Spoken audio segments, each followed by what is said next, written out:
There are moments in global affairs when a country feels let down, not because of what was done to it, but because of what it expected. This principle applies not only to individuals on the path of self-discipline, but also to nations navigating the complex terrain of international politics. The notion that America has betrayed India in 2025 is rooted in an emotional response to a perceived deviation from expected loyalty, but expectation is the root of disappointment. This truth is evident not just in personal relationships, but especially in the realm of geopolitics, where interests dominate and permanence is a myth. India, in this case, must examine its assumptions. For years, India perceived itself as a key ally of the United States, particularly as a counterweight to China in Asia. This belief was supported by growing defense ties, technology sharing, and diplomatic alignment. However, to believe that these actions guaranteed unconditional support is to misunderstand the very nature of strategic relationships. America has never hidden its priorities. It serves its interests first. To believe otherwise was to project our own values onto a system that operates by entirely different rules. In the discipline of the self, one learns to observe the world without judgment. A punch thrown at you in sparring is not an act of hatred, it is an opportunity to refine your defense. Similarly, America's shift in 2025 is not a betrayal, it is a revelation.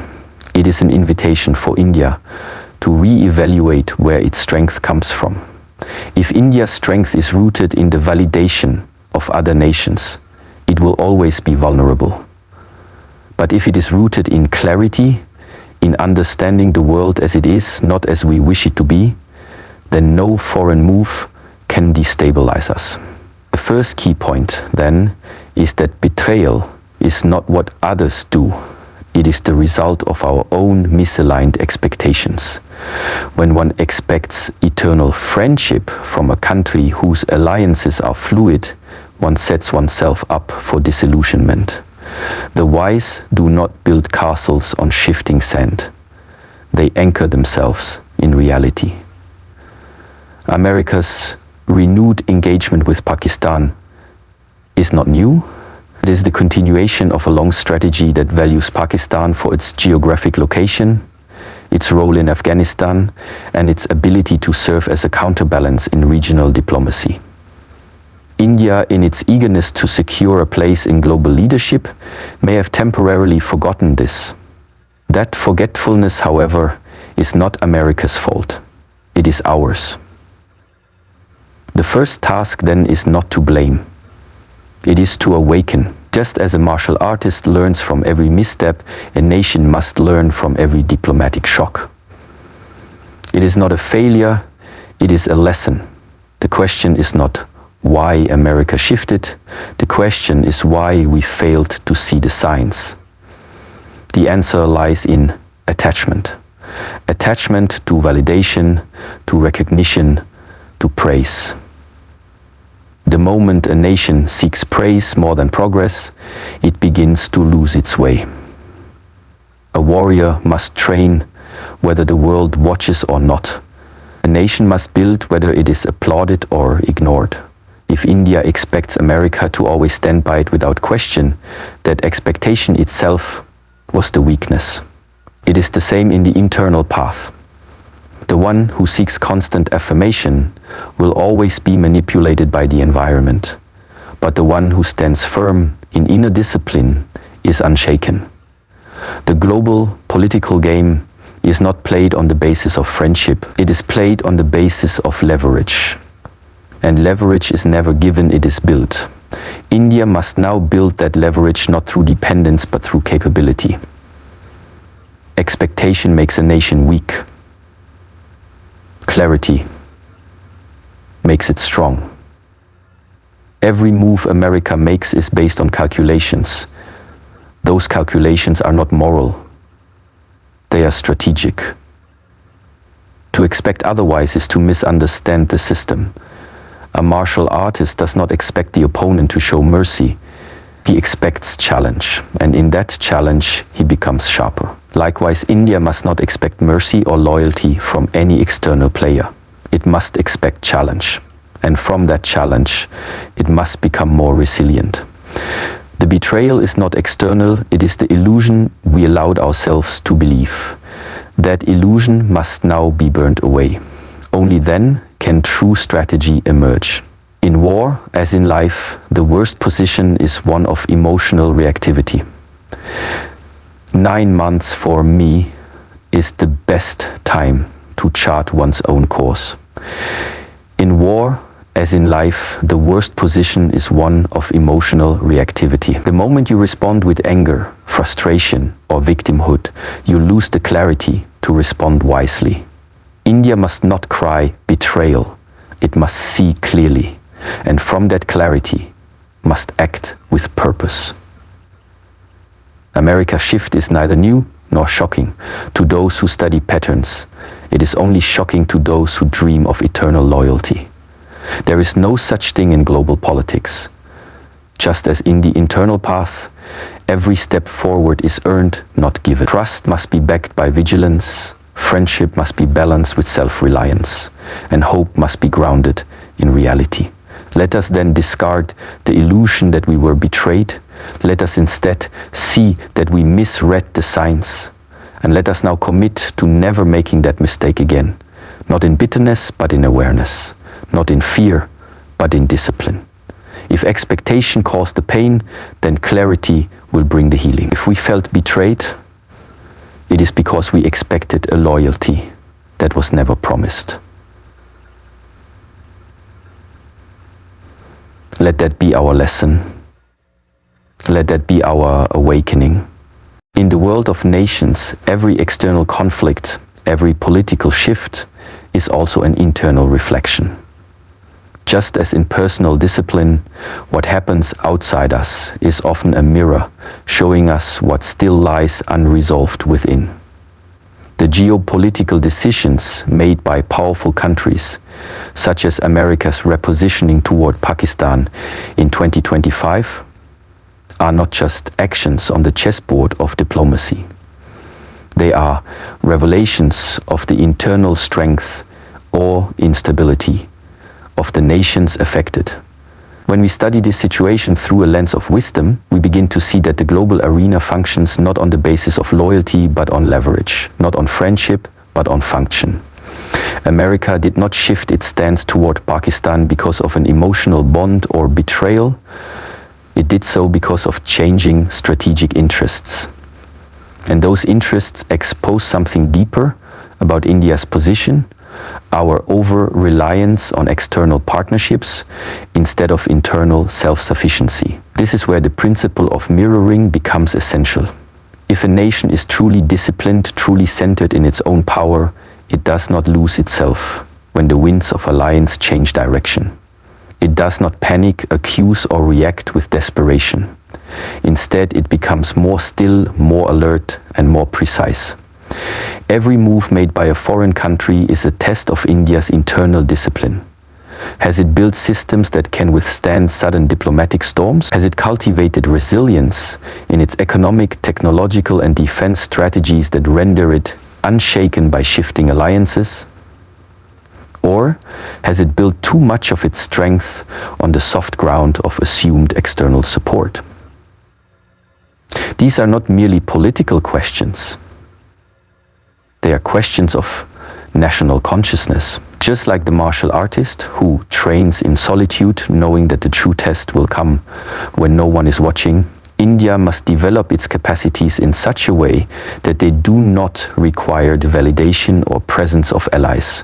For when an ally disappears or shifts, what remains is the self, the internal structure, the inner readiness, the unshakable will. If this is weak, then no alliance can protect a nation. And if this is strong, then no betrayal can break it. When America turned its strategic focus toward Pakistan in 2025, it was not an act of favoritism. It was a reflection of what Pakistan could offer at that moment. Whether through intelligence cooperation, geographical leverage, or economic access, Pakistan presented a utility that America found valuable. This exposes a truth. The world respects utility. Respect is earned by what a nation can offer, not by how loyal it has been. In the same way, a disciplined practitioner earns respect through their presence, their clarity, their execution, not by merely claiming experience or history. And so the question is not why America did what it did. The question is, what does India now need to reflect upon in itself? Perhaps we have relied too much on image, on diplomacy, on the belief that moral high ground or democratic values automatically translate into permanent support, but values without capability are ideals without impact. The true path lies in marrying our ideals with action, our values with strength. If we desire to be indispensable to global powers, we must cultivate something they cannot ignore: technological innovation, economic depth, military precision, and most importantly, the steadiness of mind in times of uncertainty. When we see geopolitical actions as mirrors, everything becomes an opportunity. America's pivot toward Pakistan is not a reason for despair. It is a call to evolve. Just like a skilled martial artist does not complain when attacked, but instead refines his form, India must see this moment as one of refinement. What vulnerabilities have been exposed? Where are we still dependent? In what areas have we become reactive rather than proactive? This kind of inner inquiry is the beginning of mastery. And mastery is not emotional, it is exact. Consider how easily nations can become distracted. One shift in foreign policy, one moment of neglect by an ally, and suddenly chaos begins. But the one who is disciplined knows that the world is not obligated to support you. Your duty is to support yourself, to sharpen your awareness, to deepen your resilience, to be ready, whether alone or in company. This truth applies to nations as much as it applies to individuals. If a warrior depends on others to defend him, he is already defeated. If a nation depends on others to define its relevance, it is already compromised. Power is not given, it is built. And it is built through internal alignment. If India truly seeks long-term leadership, then the mirror of America's shift is a perfect gift. It shows us where we are still weak, still yearning, still dependent. Let us not cover the mirror. Let us look into it, not with shame, but with resolve. Every moment of geopolitical change is a reflection, and reflection is the foundation of transformation. Let us reflect deeply. Let us ask ourselves not what the world owes us, but what we must become to be unignorable. A nation that is disciplined, self-sufficient, and strategically wise does not beg for alliances. It attracts them. Not through noise, but through its presence.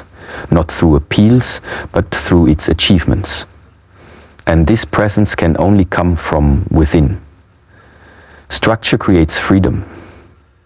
When the structure of a nation's internal systems, education, defense, infrastructure, economy is solid, then external volatility becomes irrelevant. The more we invest in our own structure, the less dependent we become on anyone's approval, and paradoxically, it is when we need no validation that we are most respected. So let us be still. Let us not react emotionally. Let us study the reflection that America's choices have shown us. Let us use this moment not to lament, but to rise, not to beg, but to build, not to protest, but to perfect. The world moves according to its own rhythm, but the one who has mastered himself is never out of step.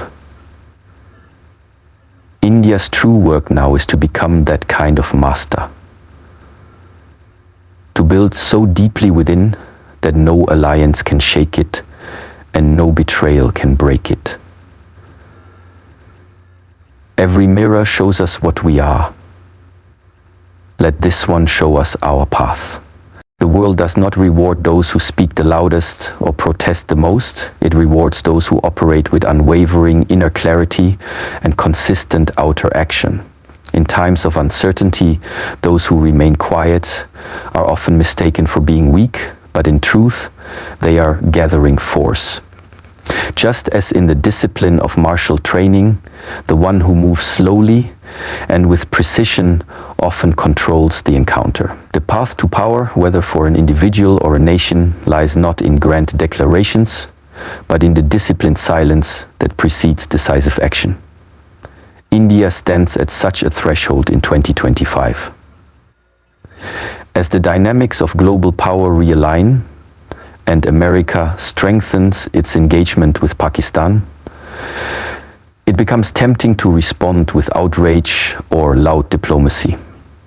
Yet, this is not the path of strength. It is the path of reaction. The real strength lies in strategic silence, not in doing nothing, but in choosing to act only when action is meaningful. True power does not announce itself, it arrives. It appears as capability, as readiness, as independence. In a world where alliances shift and promises are conditional, the most reliable strategy is mastery over self and system. India must now invest in building that mastery. It must stop relying on assurances and start cultivating dominance through preparation. A warrior who relies on the enemy to hold back is already defeated. But one who has trained in solitude, away from applause, and built every muscle with purpose, he does not fear betrayal, for he has never depended on loyalty. India's current challenge is not external, it is internal. The disappointment over America's pivot toward Pakistan reveals not weakness in diplomacy, but incompleteness in preparation. We expected others to fill the gaps we ourselves did not seal. The disciplined path is to now turn inward, not with shame, but with focus. Every dependency is a vulnerability, and every vulnerability must become a training ground. India must sharpen its tools, technological advancement, cybersecurity, economic resilience, defense modernization, intelligence operations. All these must be cultivated in stillness, in strategic silence, in the absence of drama. And once these are ready, power emerges without needing to be declared. The enemy sees and adjusts. The world observes and respects. In this quiet cultivation, there is no seeking of attention. There is only work. Daily, disciplined work.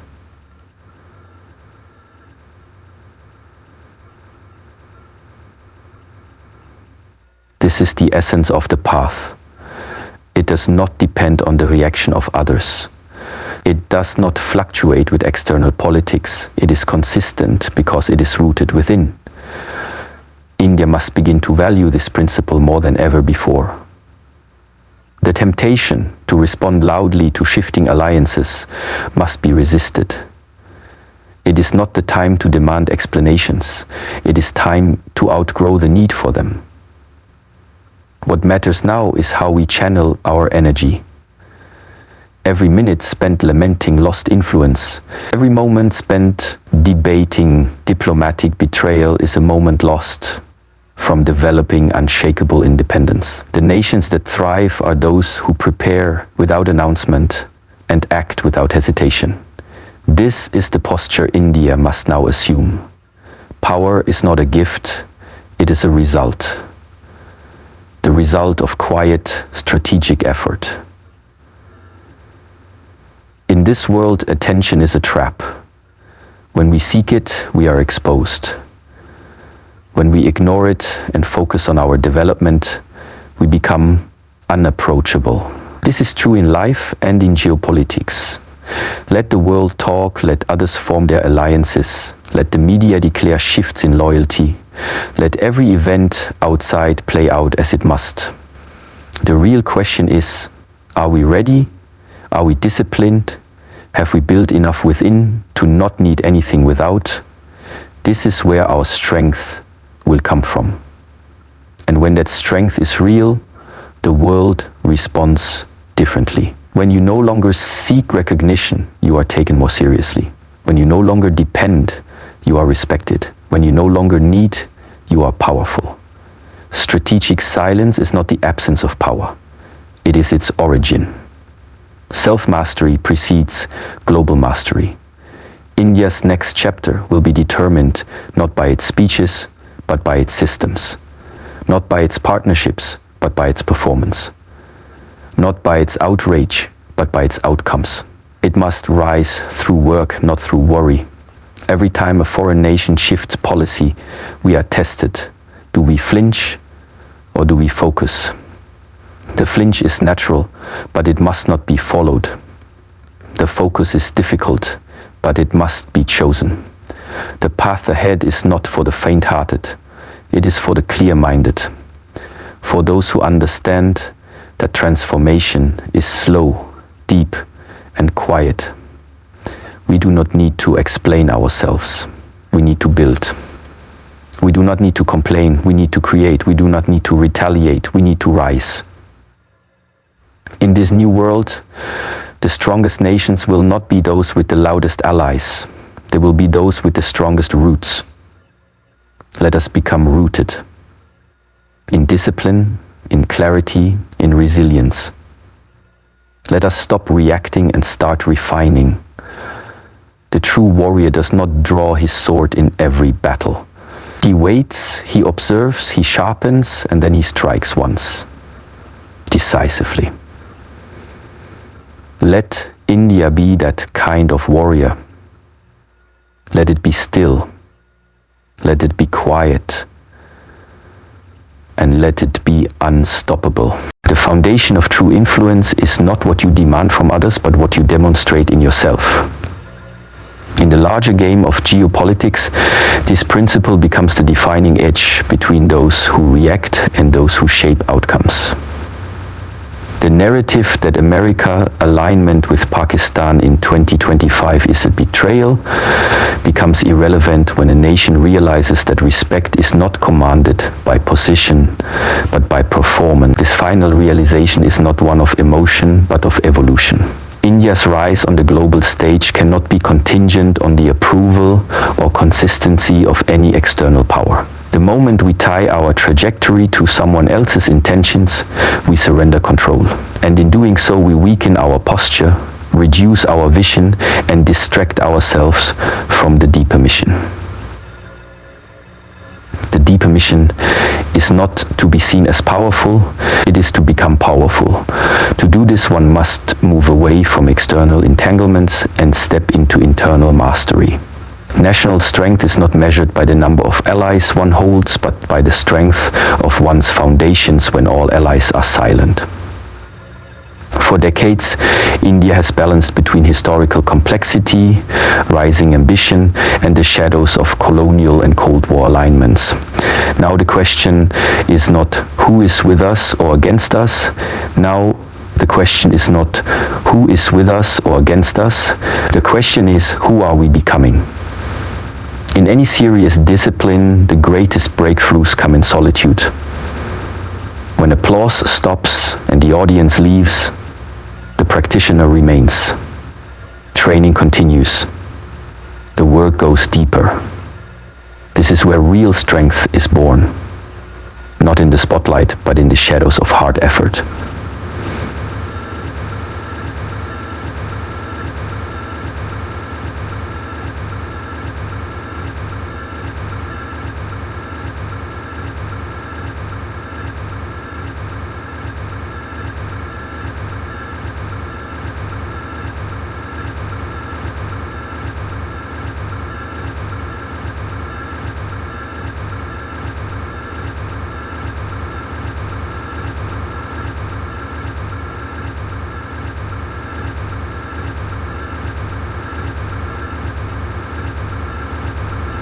must not beg to be included in global councils. It must become so essential that its presence is inevitable. It must not protest diplomatic shifts. It must become so capable that others return not out of kindness, but out of necessity. This only happens when a nation recognizes that its power lies within its people, within its economy, within its culture, its technology, its defense, its integrity, Each time we look outward for affirmation, we lose a piece of that power. But each time we look inward and refine ourselves, we regain it. America has not betrayed India. It has simply acted in its interests. This is what nations do. India must now do the same. Its foreign policy must no longer be rooted in trust, but in traction. Trust changes, traction remains. Traction is earned by being indispensable in any field, whether martial arts, governance, or international relations. The one who is needed cannot be ignored. India's task now is to build that need. Through supply chains others depend on, through intellectual capital others seek, through security frameworks others benefit from. The more independent we become, the more influence we gain, and the less shaken we are when others pivot. Dependence is not only about trade or technology. It is a state of mind. When a nation feels emotionally impacted by the decisions of others, that is a sign of subtle dependence. The path of true strength is the path where emotional reactions are replaced by strategic recalibration. A warrior in battle does not ask, "Why did my opponent strike me?" He adjusts, he adapts, he counters with intelligence. That is mastery. In the same way, India must now respond with calm strength. No outcry, no despair, just direction. A clear and conscious shift in its own internal priorities. If America's focus has changed, then we must ask, what can we learn? What must we change? What opportunity has just been uncovered? For in every challenge there is hidden advantage, but only if you are quiet enough to see it. The loud miss it, the still discover it. America's renewed ties with Pakistan mean India must look again at regional diplomacy, not with anger, but with innovation. How can we shape new partnerships? How can we lead through example? How can we extend influence, not by pushing harder, but by standing stronger? The answer lies in consistency. Day by day, India must build, not loudly, but firmly. The strength of a nation is not in its media headlines, but in its daily systems, in the resilience of its farmers, the creativity of its entrepreneurs, the clarity of its thinkers, the precision of its armed forces, the ethics of its institutions. These are the roots. If the roots are deep, the storm passes and the tree stands. If the roots are shallow, even gentle wind will uproot it.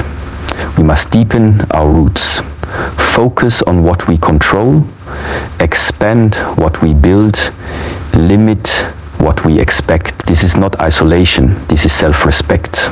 This is not withdrawal, this is centering. In the end, no nation rises because another gave it permission.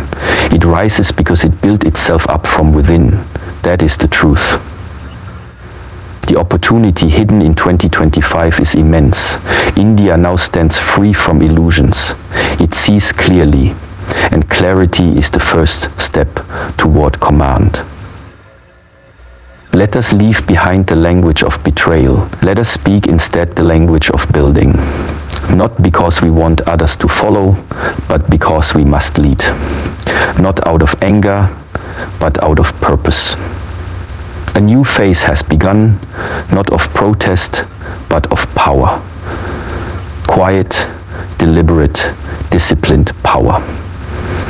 That is what will shape the next chapter, and that is who we must now become.